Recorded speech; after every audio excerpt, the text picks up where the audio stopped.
All right. Hello, people, friends. Thanks for coming out to Hamilton Studio B, our little makeshift comedy club. We appreciate you guys being here.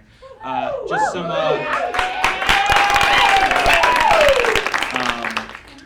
real quick house rules, or house warning, I guess. Some housekeeping is what I should have said. Slight trigger warning, just a content warning. It's a comedy show, so we're going to talk about everything between criminal activity to cancer, to sexual activity, and everything in between. So if that's not something you're into, now it's time to leave. Also, why are you here? But we appreciate you guys coming out. Thanks so much. And we got our good warm-up. We'll ease you guys in to this content, this risque content. Everybody give it up for Riss.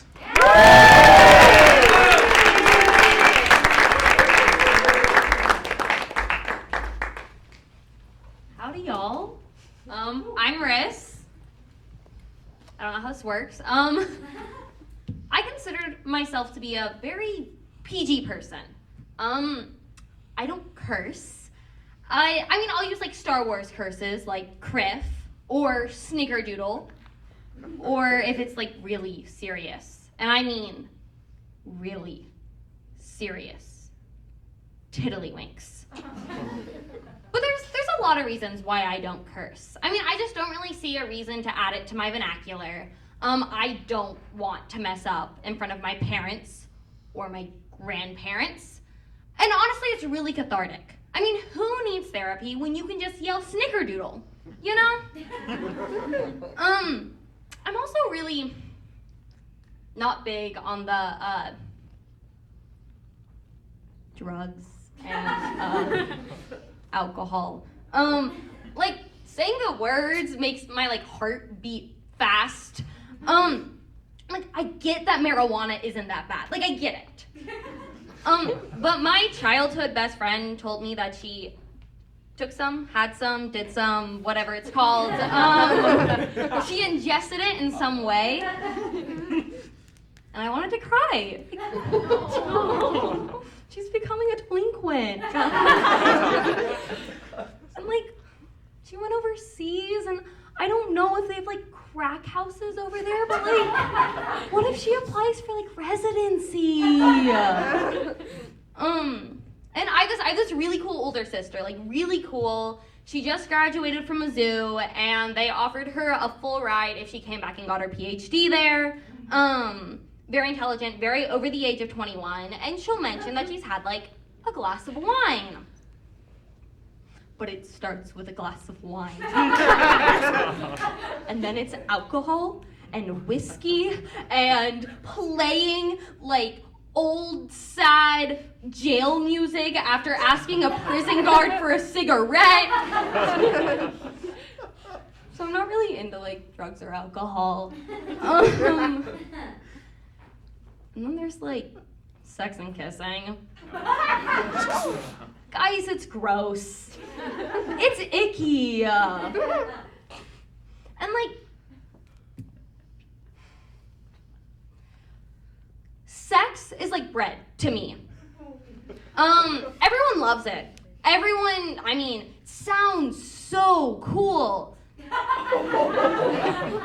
I have an autoimmune disease, and so both sex and bread make me want to puke. And kissing, it's almost worse. Guys, it's like you see this person who's been wearing this sock all day long, so it's nice and it's moist and it's sweaty. You don't know where the sock has been. You just trust this sock, and you're like, you know what? I want this sock in my mouth. So I don't really do like sex or kissing. And people kind of get angry. Like, not really about the sex and kissing. It's more about the cursing. I've never seen people so upset when I don't curse. And I don't know.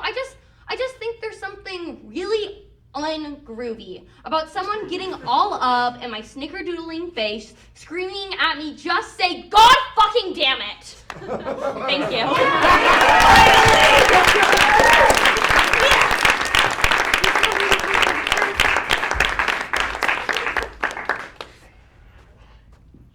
That was Riss, ladies and gentlemen. Oh, more people! Hello! Yes, clap for them. They're not in the show. Clap for them. Up next, we got a big one. This is Madison Stuckey.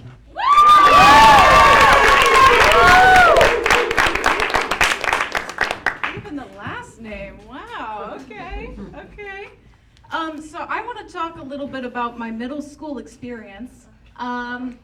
So when I was in the 6th grade, I was in Beta Club, which, if you're not familiar, it's like a volunteer-based club, community service, right? And I soon realized that no matter where I ended up volunteering, I always got stuck with the shit that adults didn't want to do. Everybody was so quick to abuse the free child labor. So for instance, I helped out my library by sitting in the back for hours rewinding VCR tapes. I have seen Spy Kids in reverse more times than any human on earth was ever intended to. And it has smoothed out portions of my brain that I may never get back. So anyway, the other thing you need to know about me is for a period of my life, I was a horse girl. Yep. Do we have any other horse girls in the audience tonight? Oh, lots of horse girls. Cool. Okay. We'll have to compare our trotting abilities out in the parking lot after the show. So but yeah, I was just your average standard horse girl. Spirit was my celebrity crush. I used mane and tail shampoo. I galloped the fields after dinner. Picture me like now, but just like a foot shorter, a foot wider, and like pimply with a horse girl shirt on and a Karen bob that made me look 10 years older than I was because a neighbor wanted to practice her hair cutting and decided to pick the weird 11-year-old because it was already way too easy for me to make friends. That was me at 11. And about this time, I was desperate for volunteer hours, right? Because if I didn't meet my quota, I was gonna get kicked out of the club. And like I said before, there was only so much more time I could spend watching Thumbs run backwards before all that's left up here was just a shiny little marble. So I start asking around for ideas, and immediately my mom goes, "Oh, there's this sweet older lady that owns a horse farm down the road." A dream come true, right? Like this wouldn't even feel like work. And so we call her up. Her name is Deborah, and she says yes. And we go to meet her. She's showing us around, and then about an hour into me cleaning the stables, my mom leaves. And the second my mom's minivan leaves the driveway, Deborah drops the act. And she goes, No. We're done shoveling hay today. I've got another job you're gonna do. Mm-hmm. And so she takes me over to the stall, brings out a horse, and says, "You see Biscuit here? He's long overdue for a cleaning." I'm thinking to myself, yeah, I've washed some horses in my time, I think I know a thing or two. And so she grabs a bucket and some water and some soap and then hands me a rubber glove that goes all the way up to my shoulder. Found the horse girls. The horse girls are getting ahead of me. And she says, "You're gonna clean his sheath." Right? She motions for me to put on the glove. I slowly pull it up. Oh my God.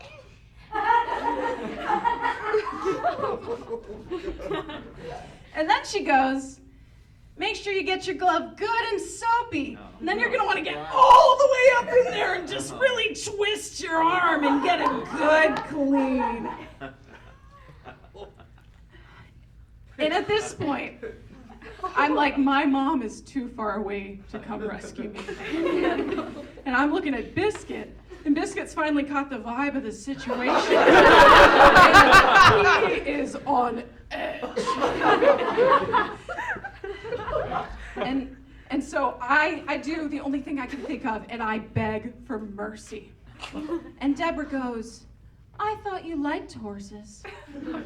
This is just another part of taking care of a horse. How could you ever be a good horse owner if you can't take care of the horse's needs? I'm 11. I don't think I had figured out how to take care of my own needs yet.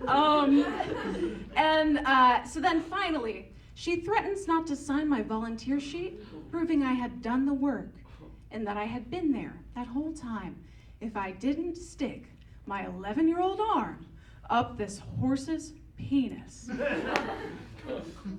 And in that moment, all I could think was, what would Spirit do?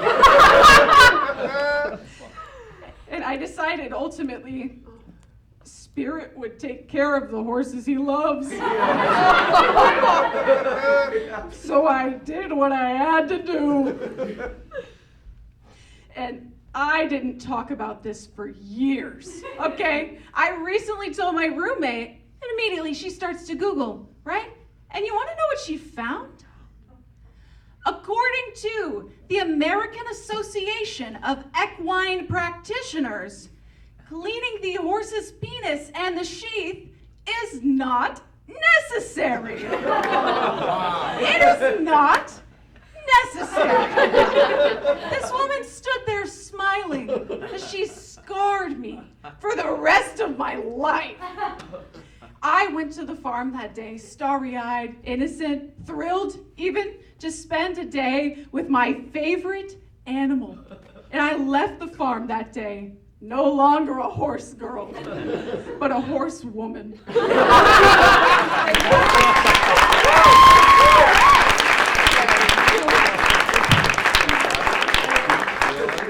Thank you so much, Madison. I mean, this is really what comedy is about. Traumatizing everyone else right along with you. This next comic that I'm going to bring up, he is not the only short, horny Italian in my life, but he is my favorite. So let's bring on Dylan, all right?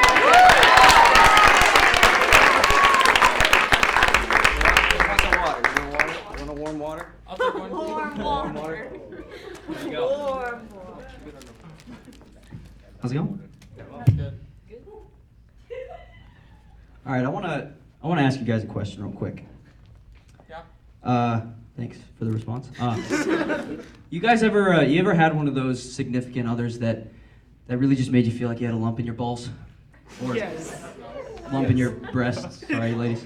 Yes. Yeah, right? They're cancerous, you know? They just... Wait. Come on, I don't want to lose you yet.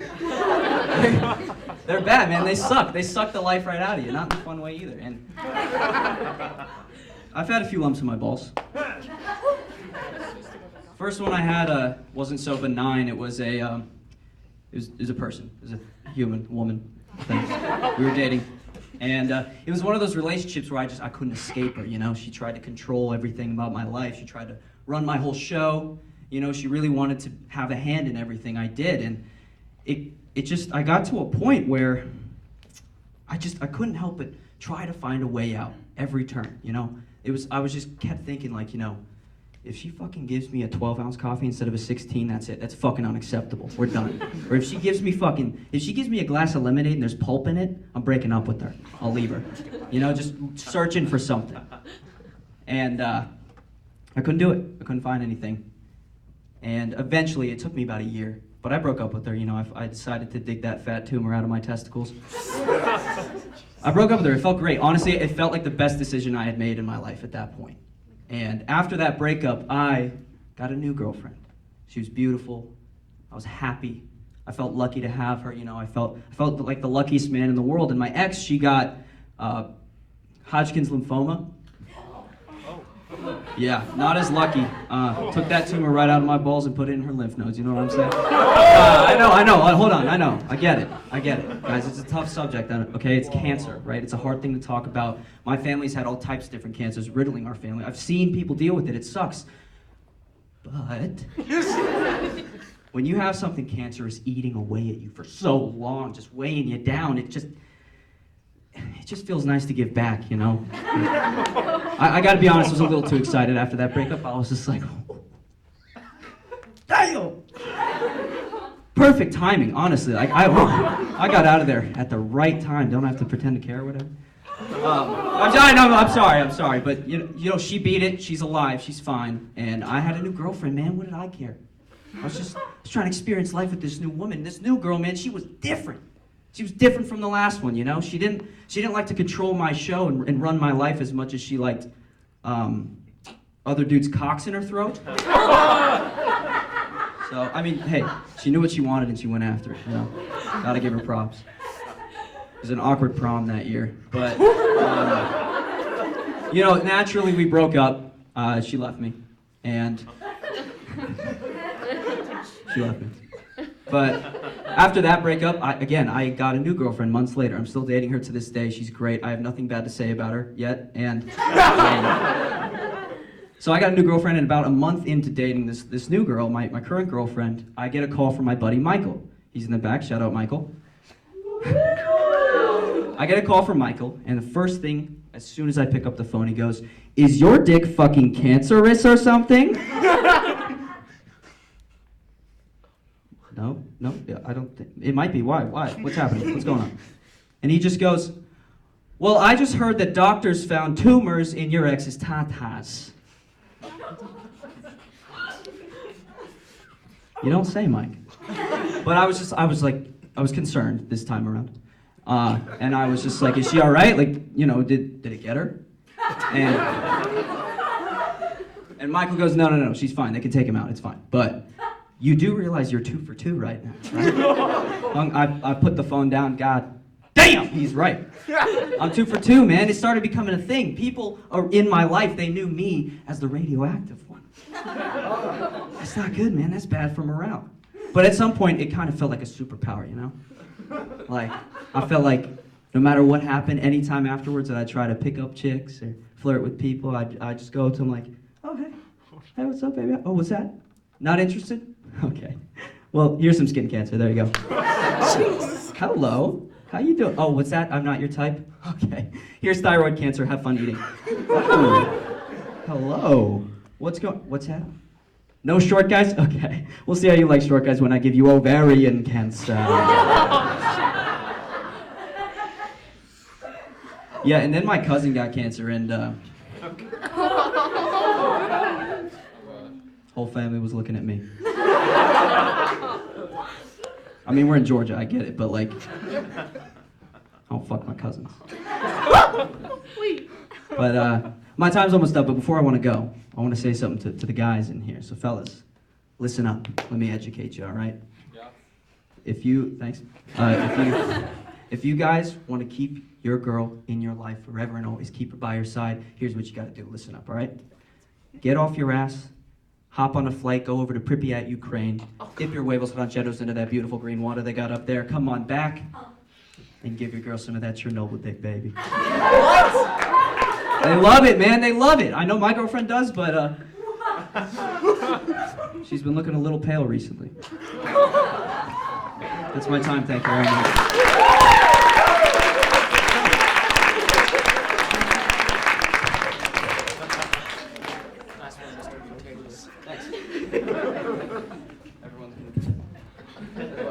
No one get too close to Dylan's balls. Or mine. I'm speaking from experience.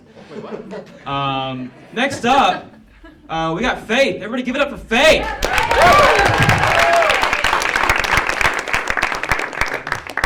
I almost just tripped on my way up here. That would have been a great start. Hello, my name's Faith, and I have a confession to make. I am a little bit of a pathological liar. Like, it's serious. I lie a lot, but it's usually really not harmful. It's just like filling in the blanks just very confidently, just making up stuff on the spot. It's fun. I pretend to be like, just to impress other people, you know? Like, I played soccer for 10 years. I played soccer for 0. Or, yeah, Mexico is so nice. Yeah, because the last time I was in Mexico, I was 3, and I had nap time, and I had missed nap time. But I really like pretending to be other people sometimes. It's just really fun. This one time I pretended to be my mother. but it's not like what you think. Like, I didn't call the school and was like, Faith is not going to be here today. She's sick. I pretended to be my mother in a way more uncool way that did not need to happen. I come home from school, and I get a phone call at the house, and I'm in a rush, and I answer the phone, and it's this person calling for my dad, wanting money. And let me preface, my dad's a vet, so he gets calls, but, sorry, he's a veterinarian, he's not a veterinarian, he's a veteran, but he's a human vet for people, because he was a medic. And so, my mom is British, by the way, and I have a great British accent. And I answer the phone, and he was like, "Hi, is this Lorraine? Like, I'm looking for Carl." And I go, "Oh, he's not here right now. But I'll let my husband know when you come back. Just call me later." I hung up. He was asking for money. I didn't want to give him anything. I was like, I have stuff to do. I have homework. I got a project due tomorrow. And recently, I was in France, and this was a little bit less of a unharmful lie. It got me into a little bit of trouble. I went to Nice with my friend for the weekend. It was really fun. I stayed in this really cool hostel, and it was a bar, and it was like a bar crawl. It was really fun, and my friend and I decided that we were going to go join this bar crawl, even though we didn't have the wristbands to let us into the bar crawl. We were going to follow, we're in France. Let's do something cool. So we decided we were going to be Margot and Samantha from Chicago, because if there's one thing about people that are not from the US is that they know nothing about any other city other than New York, Los Angeles, or Florida. Other than that, they don't care, they don't ask questions. So we were from Chicago. And everything's going great. No one's asking us questions. We're like, wow, we're from Chicago, it's great. And we follow this bar crawl and run into this very lovely Scottish lady. And I have a really good Scottish accent too. I just thought I'd let you know. That last one was so good.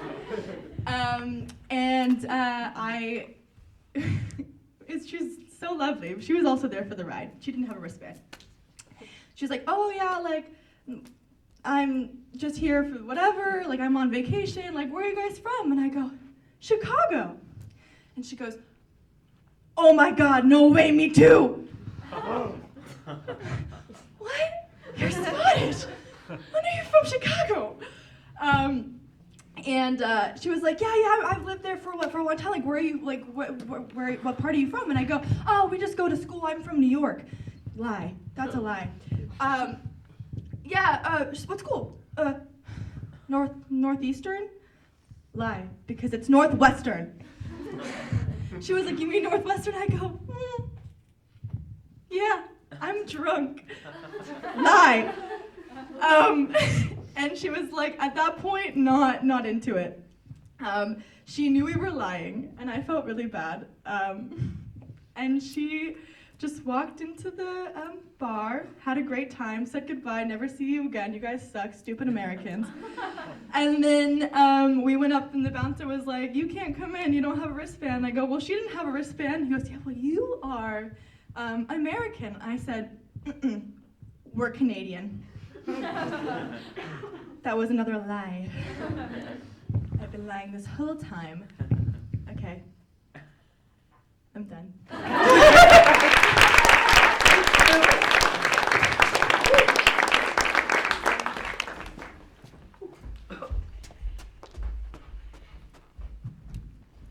I forgot who's next. Hold on. Oh, I got it. Give it up for Kieran.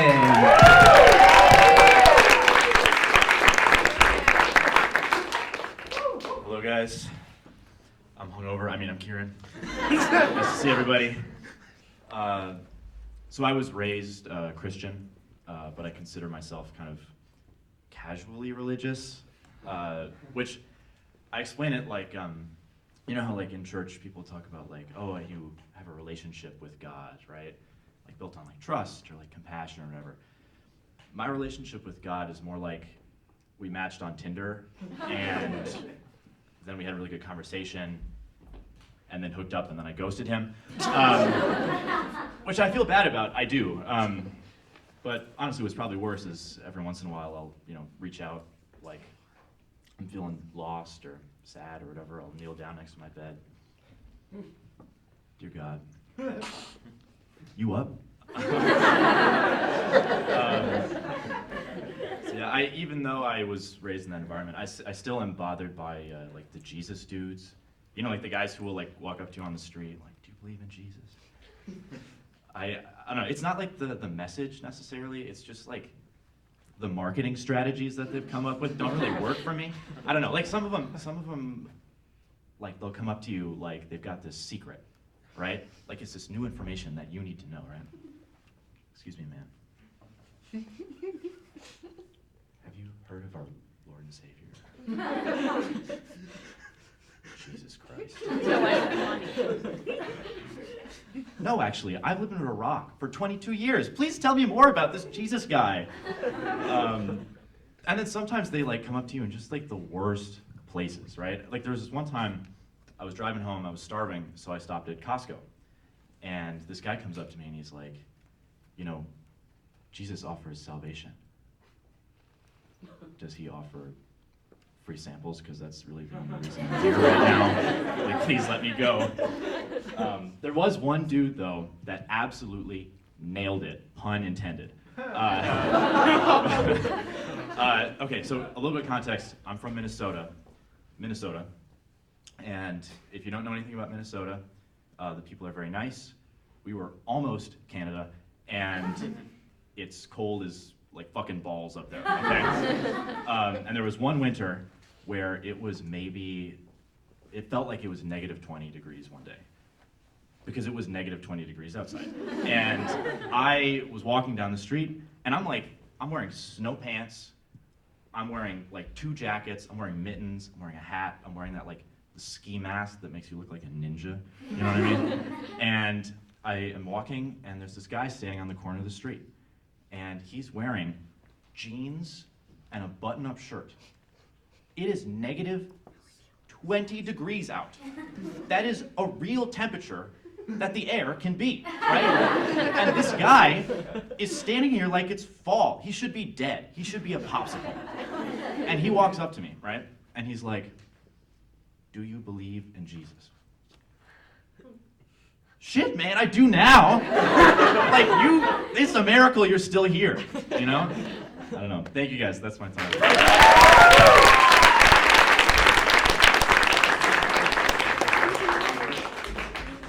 Thank you, Kieran. I think we all agree that we would all match with Jesus on Tinder. The hair-beard combo? Yum, yum, yum. Give me some.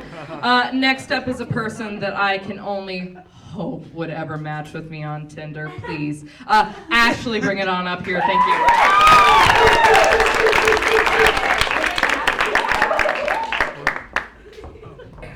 Hi.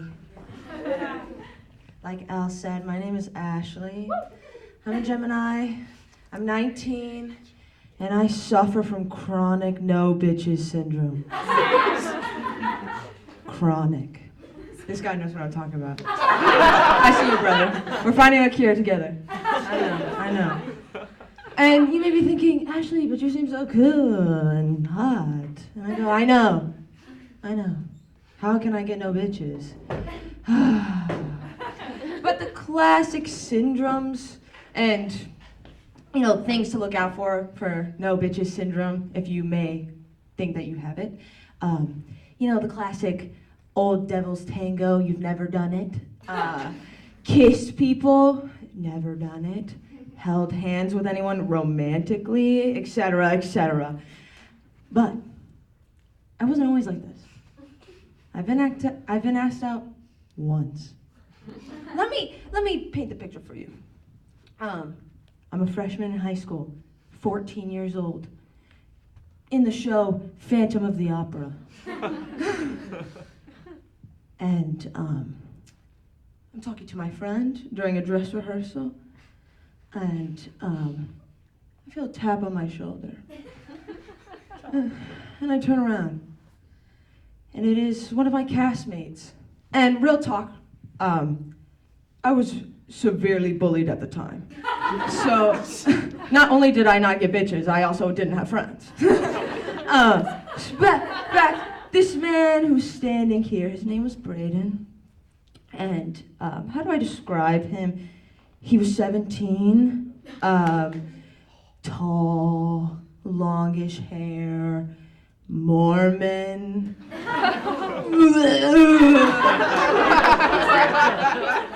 And he goes, "Hey, can I talk to you for a sec?" I said, "Yeah, dude." So I walk over there, and some red flag, some context. His best friend bullied me. He never talked to me before, and he's Mormon.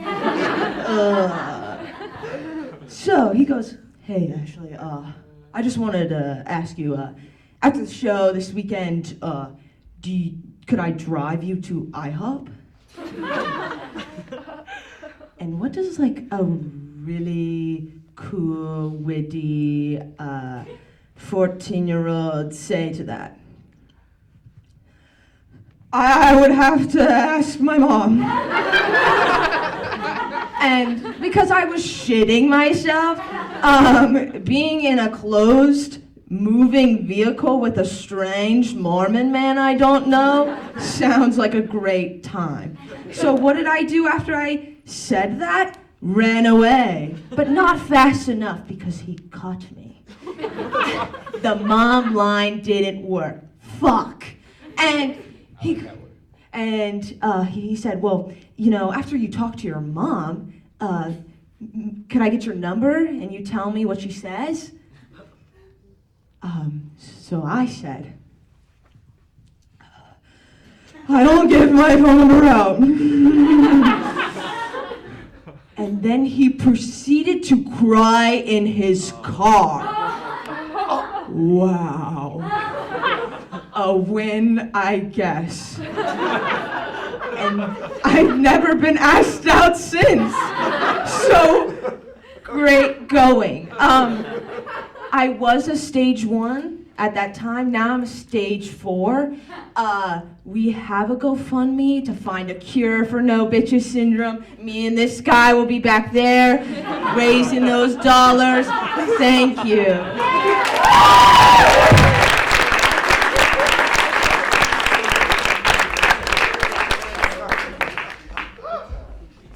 All right, guys, give it up for Ashley. She is single. We are doing applications in the back if you guys are interested. Mormons and guys named Braden need not apply. But if you're interested, let her know. Next up, who we got? Who's next? Emma. Everybody give it for Emma. I'm really good at this. What's up, gang? Okay. So, I'm an ex-Christian. I don't practice anymore, so I am well versed in the subject of Christian men. So you should believe me when I say that I've never met a normal one. Not to say they don't exist, I've just never met them, but like I'm pretty, you know, I've done my time. So I don't know, I just have never met a man who like casually participates in the religion, like doesn't make it his whole personality. So not like none of the secret Jesus-y stuff, like, cause I've been through that as well. They have a big fat cross, but it's like tucked in under their undershirt. But the shirt that they're wearing is like a funny graphic tee and there's a cuss word on it, so it's like really tricky. And there's also, you know, the guy who like texts you on Saturday night and he's like, "Oh my God, I'm like so drunk doing like shots and like sodomy and other stuff that like Big J don't like." So I was like, "Oh my God, that's so cool, finally, no Christian guys." When in reality, he can't text me on Sunday because he's teaching Sunday school.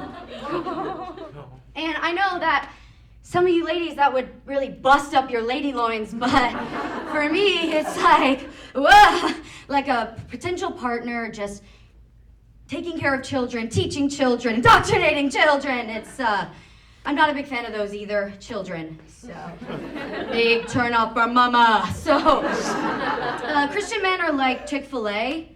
I want their nuggets really bad, but they're closed on Sundays! Like you're horny on every other day of the week, but you don't want to fucking do it on Sundays? What the? I don't know. I mean, maybe it's their choice. It's their choice. I'm really trying not to judge. I went on a date with this guy once. He didn't have that he was a Christian in his Tinder bio, which I believe everyone should. It's just like my favorite color or my hair or like, just put it in there. So I went on a date, and first red flag was that he took me to a really, really, really fancy restaurant for the first date. Like, I had to wear these shoes, which I love doing, but that's a lot for the first date. So we go to the date, and we sit down, and he starts asking me these really dumbass questions like, where do you see yourself in 5 years? And like, the other one was like, are you risk adverse?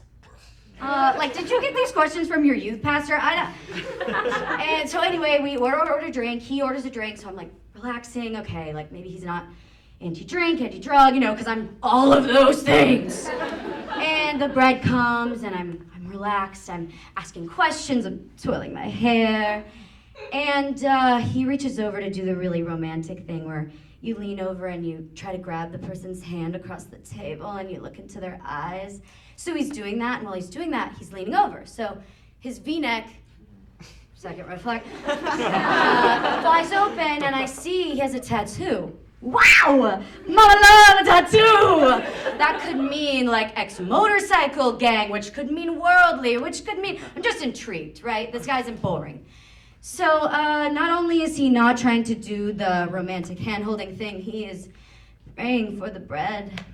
So as he's praying, as we're praying, I keep my eyes open, and it is revealed that the tattoo is a Bible verse. It's John 3:16 in full paragraph form across this man's body. Like, everyone knows that one. It's not even that good. I don't know why it's all the way. It's a long verse. I don't know if we've got some current Christians out there, but it's a long verse. So that was my last straw. I'm done with Christian men. But I'm open to Buddhist, Jewish guys, so hit me up. I'm free on Sunday.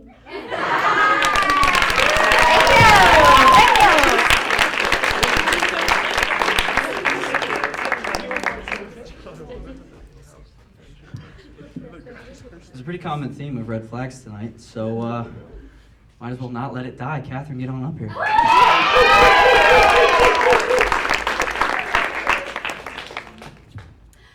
Hi everybody, my name's Katherine and I am single. Woo! Thank you. Yeah, so I'm single, and if you're anything like me, you have tried dating apps, and if you're anything like me, you have left dating apps. After having one too many conversations with Trumpies and weirdos, I decided that it was time to put my love life into the hands of fate. And so about a week after making this decision, this story happens last summer, a week after making this decision, I decide to go out to eat with some friends. And wonderful meal, having some great pasta. And throughout the entire meal, the server keeps looking at me, and I'm just like, this happened so fast. And so, I'm eating my meal, I'm having fun, having a great time. And at the end of the meal, the server comes over, he slides over the check and says, I don't usually do this, but you're really cute, and I think you should text me. I wrote my number on the check. Thank you, sly dog. Oh my God. And so, of course, I'm thinking, what's the best pickup line I can write? I gotta text this man. So the next day I think of it. His name tag, TJ. What does it stand for? So I text him just that, and I get a response. You can find out on our first date. Intrigue! So of course I go out with this man. And let me take off my rose-colored glasses for a second.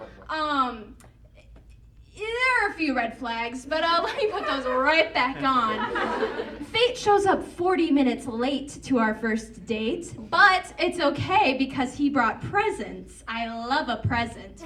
And so I open my front door and I see a beautiful bouquet of roses and sugar-free dark chocolate. Now I know what you're thinking. ew. And you'd be right. I ate one piece and threw it right away. But, at least he's thinking of my figure. How wonderful of him. Fate is just so sweet. So, of course, I walk out to his car and I see a lime green Mustang convertible. And, yes, Mustang convertible, lime green? All my neighbors, friends, and God are going to see me drive away in this car. But that's okay. Fate has plans for me. So I get in, we drive away, have a great time, and we show up at our first part of the date, Red Lobster.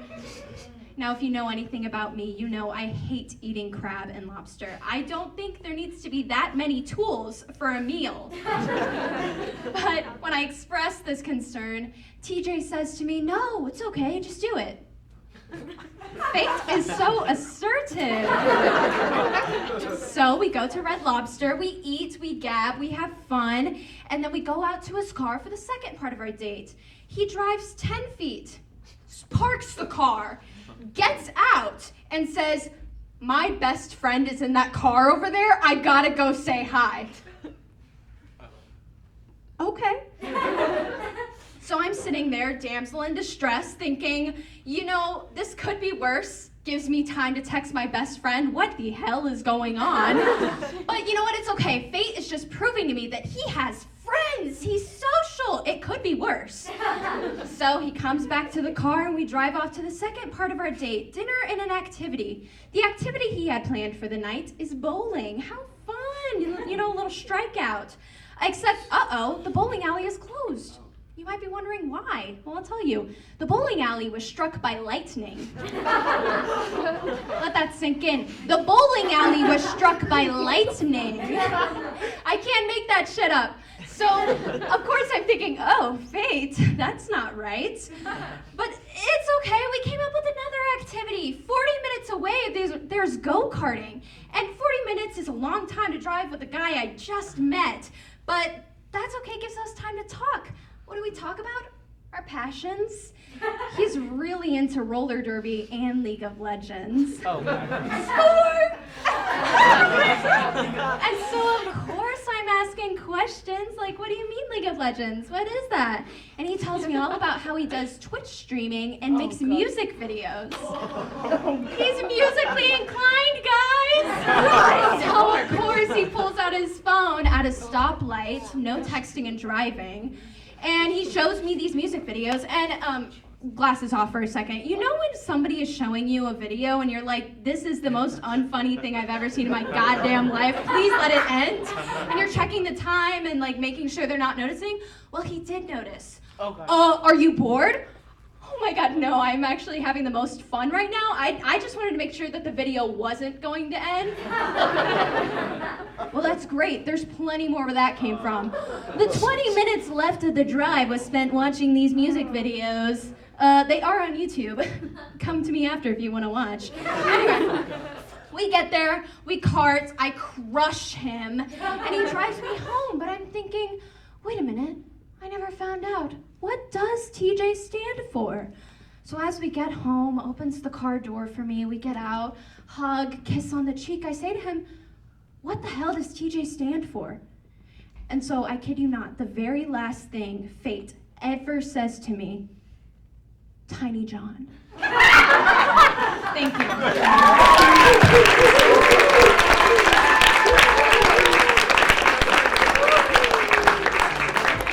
Oh, thank you, Catherine, for revitalizing my belief in divine intervention. The next comic that we are going to bring up, she is as southern as banana pudding and is the sweetest little southern belle I know, but she has got the mouth of a sailor. So let's bring her up here. Hannah.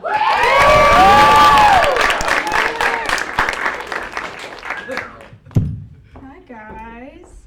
So people tell me all the time, crazy stuff doesn't happen to me, and I'm like, what?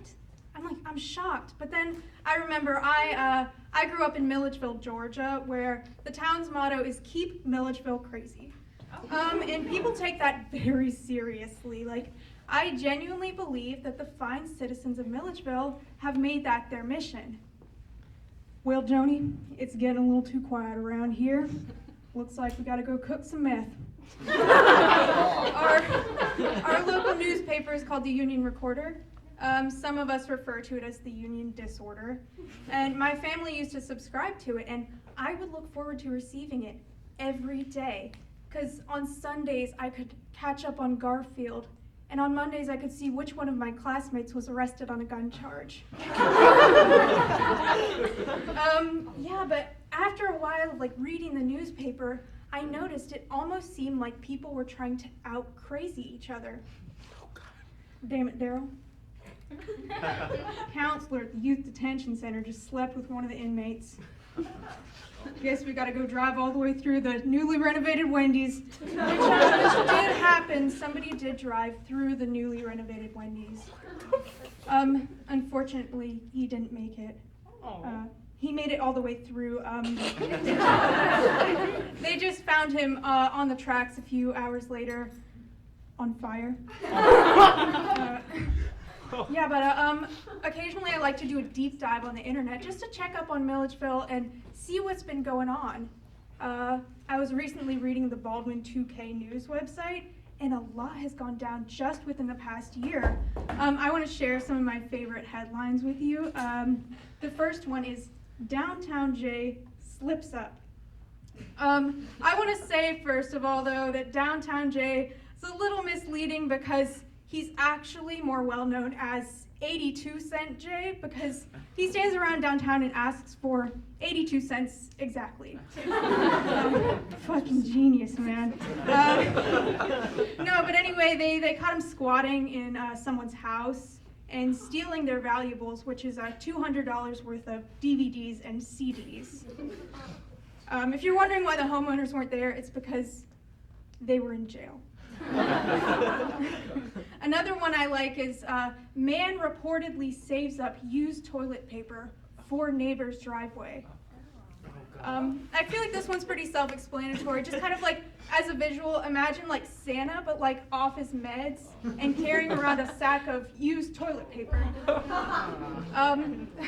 The security cam caught him, and the cops showed up, and he fled on foot, ran through one fence, jumped over another, and then ran out of breath. And honestly, at that point, I feel like they should have just let him go because no one does that unprovoked. I mean, the dedication it takes to save up your shitty toilet paper just to dump in your neighbor's driveway. All I'm saying is the neighbors can't be completely innocent in this situation. On a more positive note, I saw the headline, "Teen having super adventurous summer." What? I want to have a super adventurous summer. I'm over here reading headlines, and this 18-year-old is getting arrested 3 times for driving with a suspended license at 105 miles per hour down the road and in the Milledgeville Mall parking lot. But I'm starting to think, maybe I just don't get it, you know? I saw another article questioning whether or not Milledgeville is a dying town, and I think that's it. People are just trying to keep it on the map by making sure Milledgeville has a crime rate 97% higher than other Georgia towns. because with headlines like more than a dozen Milledgeville meth dealers looking at serious federal time, how can you not want to raise your kids in Milledgeville, Georgia? Thank you, that's my time.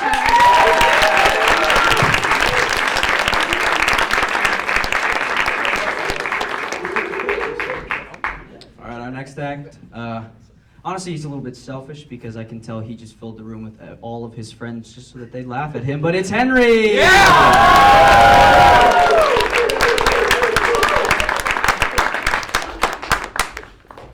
Where'd all the water go?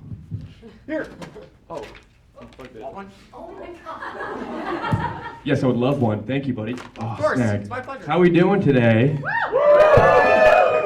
This is how comedians do it. They put it on here first before they open the water. And they get their hair caught in it, too. It's hard having long hair. I've only had it for like a year now. I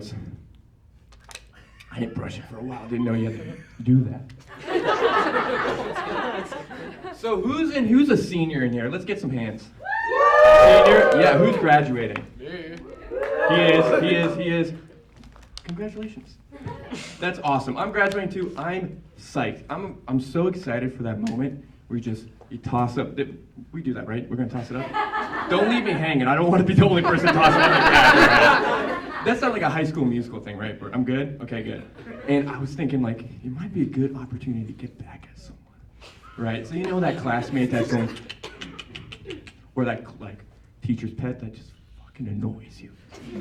That's a perfect opportunity. When everyone's throwing up their cap, you look back down the aisle, you see that guy, and you hook your fucking hat at him. You hook it at him. And he won't know it's you because you're all wearing gowns. And you turn this way.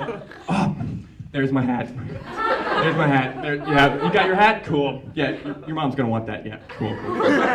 But that's got me thinking also, like, pranks, senior prank. Like, there's no spirit week at SCAD. We need like a spirit week where we can do a little senior prank. And I've been thinking a lot about it. And, maybe I'll go in the cloak without anything under it. That could be fun. Or maybe even, I was thinking like, okay, last week I'm like, I didn't do a senior prank. I didn't do one in high school. It's on my bucket list. It's on my college bucket list. I gotta do one. But I'm running out of time. And I'm busy. So what's one, I was like, what's one I could do? It's easy, fast, doesn't get in the way of my life. So I was like, okay, I was sitting in class. I was like, all right, you know what I'm gonna do? I ran to the SCAD bathroom. I took a poop. Did not flush. I did not flush. I didn't wash my hands either. Senior prank. Got all of you. You might have seen my work, actually. And, there's things I'm gonna miss about college, One thing I'm not gonna miss is, like, beer pong. I don't know if you guys are beer pong connoisseurs out here. But it's like the game you play in college, you shoot, hey, good cup, man, good cup. Yep, and there's all the lingo with it. Like, hey, let me get a stoplight. Let me get what is that one called? The 6-pack of abs. Let me get the pussy with the clitoris on the top. Yes, please, thank you. I want that one to shoot my balls in. But the thing about beer pong that, guys, let's be honest here. You're picking up the balls more than you're shooting them, okay? You go shoot, and then he shoots over there. Oh. Hey, good shot, yeah. All right, here you go. Ready? Oh, shoot back, yeah. Hey, good try there, man. Good try, yeah. Guys, this ball is disgusting. The sticky ball's peeling off like Velcro off the ground. It's got cat hair. It's got pubic hair on that, and that sinks in that cup. Hey. Was that a PBR? Come on. And then sometimes you got one that goes under a couch like this, and you're reaching under there, and you're like, oh, yeah. I don't know if you can see me in the back, but I'm reaching under this couch. You get dust bunnies, and then probably find someone's used condom, like, oh shit, that's that one time I used a condom. So, I'm gonna miss college, and I've had so many great experiences here. I met my girlfriend in college. She's right there. Thank you for coming, by the way. We've been dating for 3.5 years. That's a long time. You get to know a person really well after 3.5 years, especially in the car, right? When you're driving, when you're driving on road trips, all right, oh, you like McDonald's? I like McDonald's. You like Taylor Swift? I like Taylor Swift. You start to learn a lot about each other. And my girlfriend's peculiar because, so we're driving on a road trip, and she does this every time. So there'll be roadkill on the side, and she'll go. Every animal, deer, armadillo, maybe if there's a giraffe there, yes, dog, cat, everything, even the bugs on the windshield. She might, even if it's like a busy road, she'll do a couple times like. And so I'm like, okay, that's kind of cute. I like that. You like animals. And I'm sitting there, and someone goes by. I'm like, did you see that? You know what it was? It was like a white cross where a drunk driving accident happened. No kisses for them. No kisses for them. That poor high school student. Rest in peace, but no kisses for you. Sorry. And I swear, sometimes it's like, I'll ask her, I'll be like, did you see that? Did you see that? And she's like, what? I'm like, the cross, the accident, the tree that was in half. You didn't do any kisses for that? Yeah, I know people suck at driving. And I'll be like, all right, let me check again. Okay, do you see that one? You see that one? Yeah, I hate when people litter. I hate when people leave shit out. So, you know, that's one thing. I do love my girlfriend. For all you graduates out there, I want you to remember that. Every time you see roadkill, just remember, just give it a little, for good luck. For good luck for the rest of your life. All right, the rest of your adult life, give it a little. Thank you.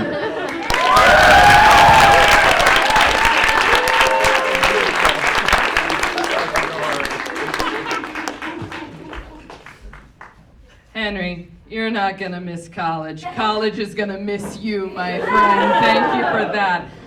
The next comedian that I'm gonna bring up, we'll get serious for a sec. Whom without none of this would have happened. He is our president, he is our guide, he's our leader, and he has been nothing but a friend to me and everyone else back there as we have honed in on this craft that is really, really scary. I mean, you guys paid a lot of money to be here tonight. So let's really, please give a really warm hand for Gabe.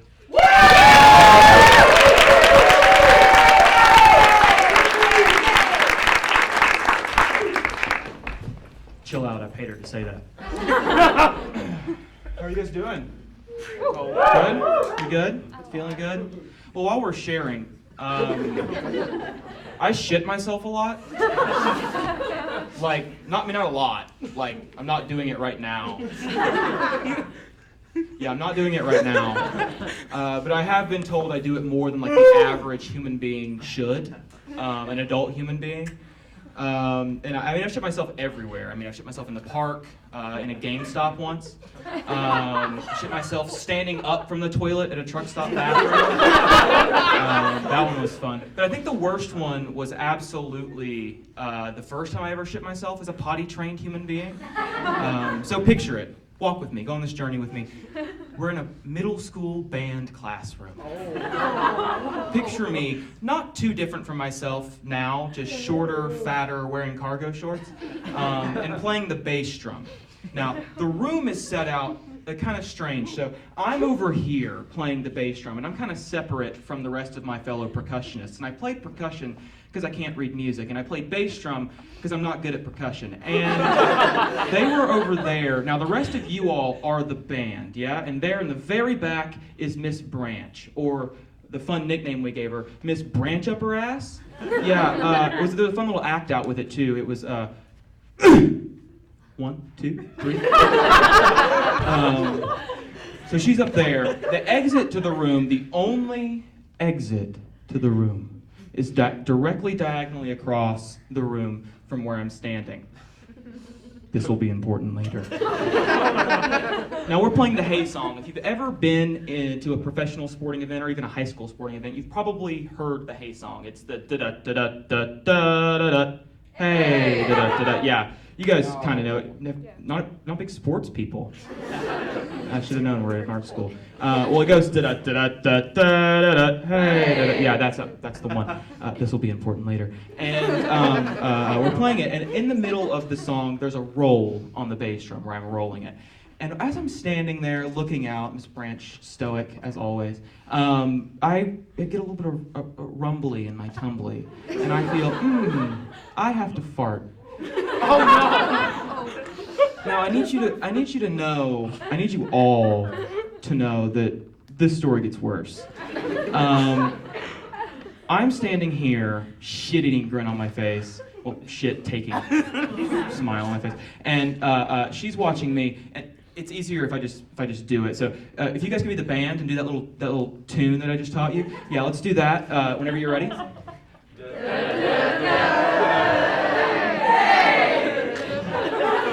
Abject horror. Abject horror on my face. And Miss Branch decided to care about a student for the first time in her career. She stops the band. Gabe? Yeah? Are you okay? Yeah. I'm super good. Can I go to the bathroom? Yeah, sure. She says yes, thank God. So now the Mission Impossible theme music is playing in my head, because I have to do my laser corridor here, where I have to find a way to both make sure that shit does not leak down my cargo shorts.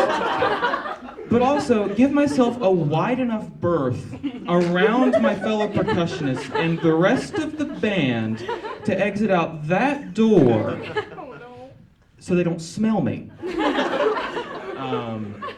So I walk out something like this. You know, like a gorilla with a boner, or a Mormon with a butt plug. Actually, sort of like that. But I do it. I make it out, and I'm pretty sure no one smelled me because no one called me like shit fairy after that. So I've got that pretty much on lock. But I make it to the bathroom, and now you might be thinking, "Huh? But you're home free. You made it. You did it. That's the end of the story, right?" No! It's not. I get to the bathroom. I pull down my pants and I look down and, warning, this is gross. I look down, but I want to be accurate for you all. You all paid a lot of money to be here and you all have taken the time to come and I want to be accurate. I look down and what I see is about like 7/16 of a can of Hormel chili warmed for about 14 seconds. Why are you all gagging? I'm the one that had to touch it. Anyway. I start cleaning myself up with toilet paper, or as we call it in Tennessee, a whore's bath. And I'm cleaning myself up, and I'm realizing very quickly, these underwear are MIA. These underwear are done. They have had their fill, literally. I gotta stop. Now, I want to pull the audience really quick, because I just like to figure out like how insane I am. Do you guys like what would you all do with the underwear? Just quickly, just somebody shout it out. Oh, trash!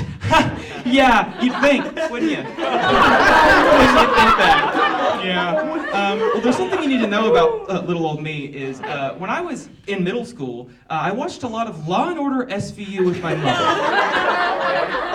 And also, my frontal lobe wasn't done cooking. So I thought to myself, Gabe, you can't throw these in the trash can, because then there's going to be some well-meaning custodian that's going to walk into this bathroom, look into the trash and say, "Oh my God! A little boy in Spider-Man underwear just was molested in this bathroom.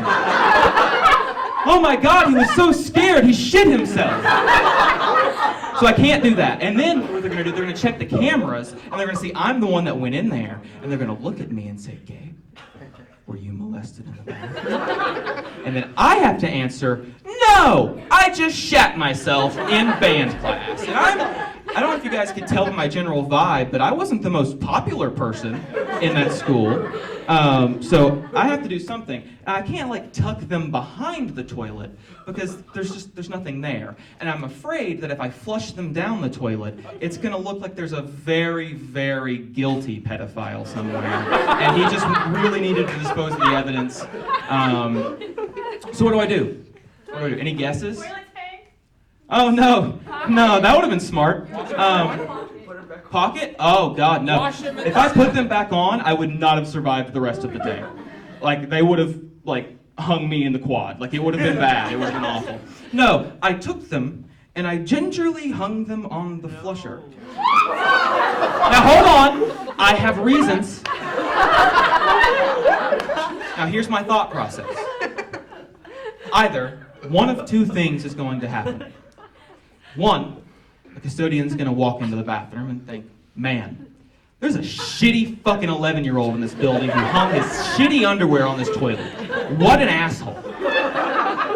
Or she's going to think, there's a very bold pedophile in this building. That's my time. Thanks so much.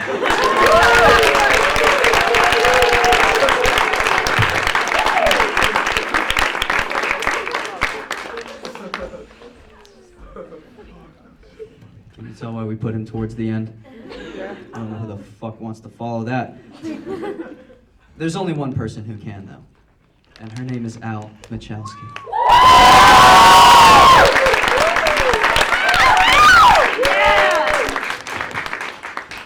Look at me getting more credit than I deserve right off the bat. That makes me feel good. If you hadn't figured out, hello, my name is Al Michalski. My last name is aggressively Polish. You guessed correctly. You didn't, but you did.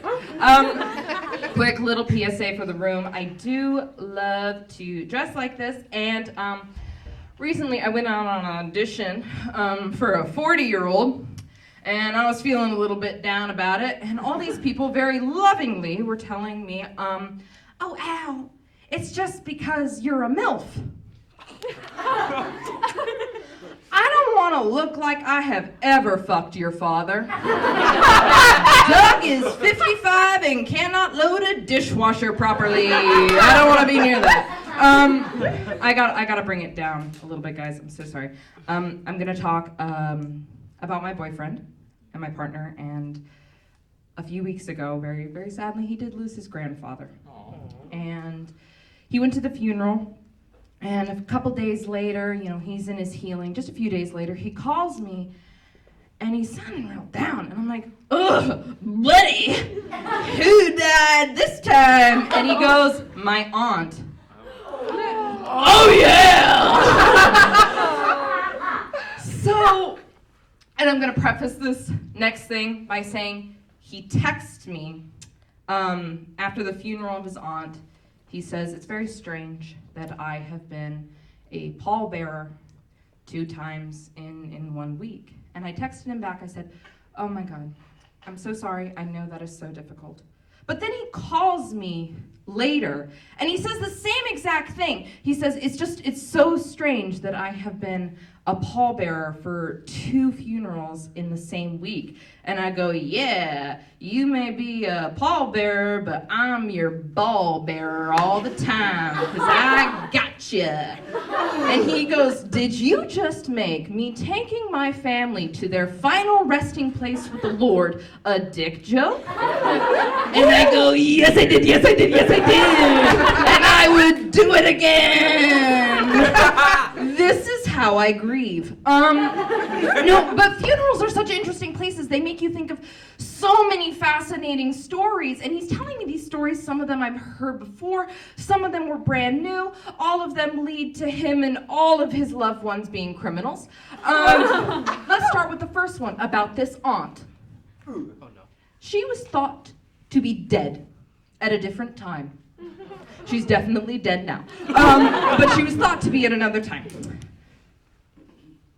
Her husband's car was found crashed off of a bridge, ablazing, with him inside and another woman. I know! The family didn't know. They were a bunch of Crispies at that time. They couldn't identify, so they thought that this aunt, Betty, had died. So they had a family meeting about it.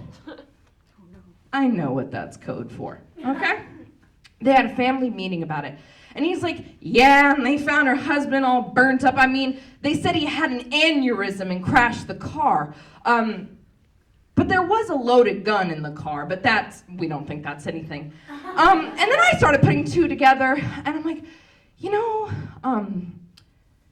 what that really sounds like to me, that sounds like mafia shit. That sounds like mafia shit, mafia shit, mafia shit. And he keeps going on and telling me these other stories of his very Italian family. Let's make that very clear. They smell like strong cologne, Catholicism. I mean, they are 2 cannolis away from the wife beater and the gold chain, people. I have been to the reunions.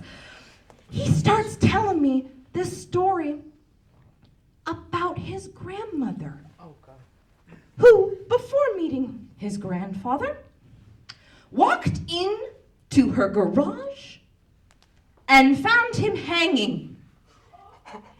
Oh yeah, and you know, they were saying it was because of money troubles, but that is the absolute most incriminating reason for anything.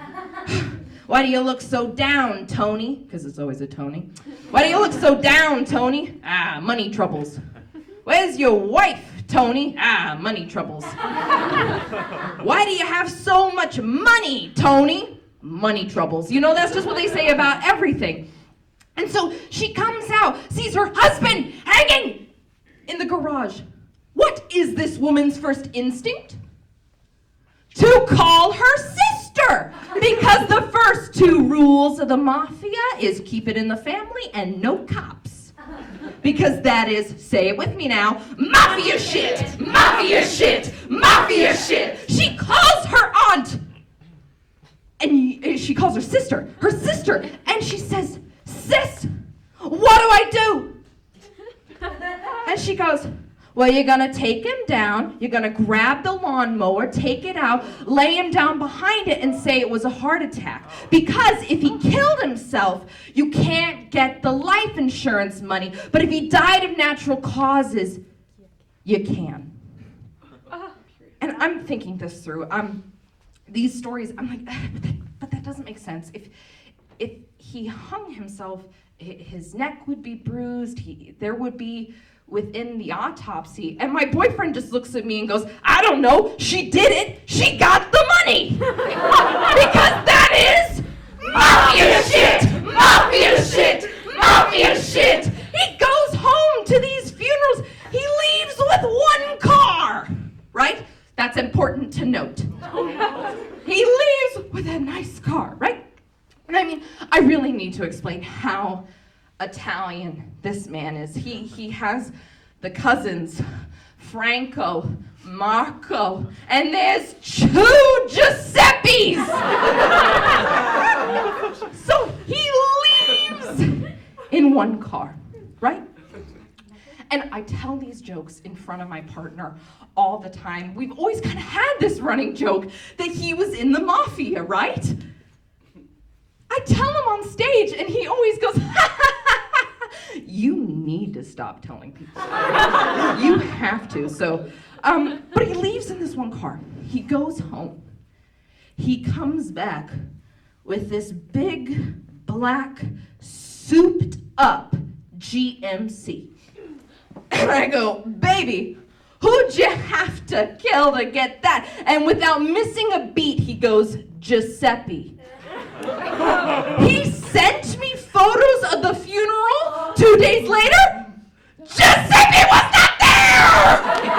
Oh my God. And I've been in on this. I've been in on this because I went to Chicago with his mother in the front seat. Mom is here. He is here. I am in the back. We are going through town. And she says, baby, you see that building over there? And he goes, yeah, Ma. And she goes, yeah, that building was just bought up by some guys. They're doing some business out of there. She's giving him coordinates with me in the car. That is mafia shit! Mafia shit! Mafia shit! Okay, but can we be really real for a second? I'm a girl. That wasn't a secret. Sorry. I always got nervous. I mean, I do have the first name of an old Italian man that sells meat, but there's no meat to be found, I promise. I'm a girl. I do think about getting married. And when you're with your boyfriend, you know, you think about getting married to him. And if I marry this Italian, I'm so excited to not be Polish anymore. No, I'm kidding, that's a joke. I am so excited to be a mall. And for those of you that don't know who that is a mafia doll. Uh-huh. And can't you just see it now? Me in the tight dress, the heels, the long nails, the big hair. So exactly as I look now, just bigger fake tits. And I'm so excited for the look, especially because, say it with me, ladies, leopard print is a neutral, right? And I'm excited to have the walk and be like, oh my God, you're bringing in another dead body. This is why all the furniture is wrapped in plastic. If you are late to your daughter's dance recital. I'm gonna cut your cock off and put it in a cannoli and send it to the mix down the street. Do you understand? Good, good, good. Are you gonna bring my lasagna to the meeting tonight? Oh, maybe you'd actually get something done and we'd have a new block if you actually brought my lasagna to the meeting. And I think I'm gonna do a really good job at it because I'm also really excited to fake cry at my boyfriend's funeral. Oh my God, because the cops are gonna show up, of course, because that's the scene. I'm gonna have on the little black dress and the veil and I'll be patting. Oh my gosh, officer, I have no idea who that woman in the car was. Officer, oh, I know, isn't it so lucky we took out that massive life insurance policy? Oh, I'm just so lucky. Oh, officer, I have no idea how his bullet-ridden body ended up behind a lawnmower. It must have been a heart attack. Thank you so much, folks. Shout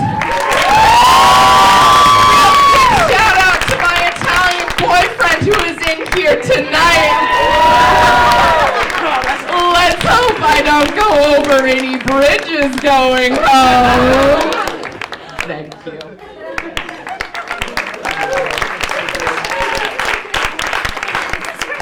All right, guys, and that's it for us. I just want to say thanks for coming out, guys. We really appreciate you guys being here and laughing along with us. We've worked really hard. These guys have killed it over this quarter and busted their asses really trying to be funny for you guys. So it means a whole lot for you guys being here. And with that, go home.